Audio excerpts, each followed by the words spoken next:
आम्ही एका पाणी पुरवठा योजनेचं देखील उद्घाटन त्या ठिकाणी केलं।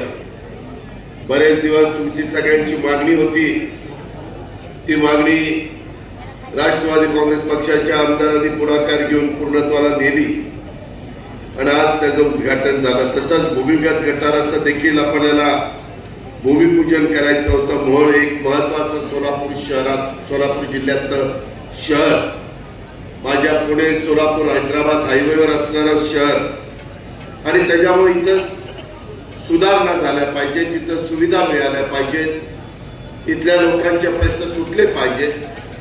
त्याकरता मागे राजन पाटलांनी आवाहन केल्यानंतर तुम्ही यशवंताला निवडून दिलं आणि मग यशवंतांनी गेल्या 5 वर्षामध्ये मागे वळून न पाहता सातत्याने मोहोळ विधानसभा मतदारसंघ आणि मोहोळ शहर या सगळ्याचा सर्वांगीण विकास करण्याचा ध्यास हा त्यांनी त्या ठिकाणी स्वीकारला आणि बरेच वर्ष 129 कोटी रुपयाची नगर परिषदेची भूमिगत गटारांची बांधणी।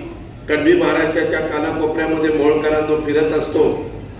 जर एखाद्या शहराचा व्यवस्थित विकास करायचा असेल तर पहिल्यांदा अंडरग्राऊंड ड्रेनेज तिथं करावं लागतं, त्याच्याशिवाय डासांचा आणि इतरांचा प्रादुर्भाव कमी होत नाही आणि मग त्याच्यानंतर बाकीचे रस्ते आणि इतर सुविधा आपण त्या ठिकाणी करत असतो।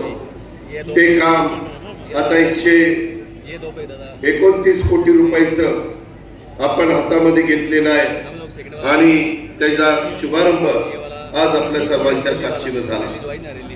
खरं तर मी या विविध विकास कामाच्या निमित्तानं सर्व मोहोळकरांचं, यशवंत मानेंचं, राजन पाटलांचं आणि बाकीच्या सगळ्या टीमचं अभिनंदन करतो।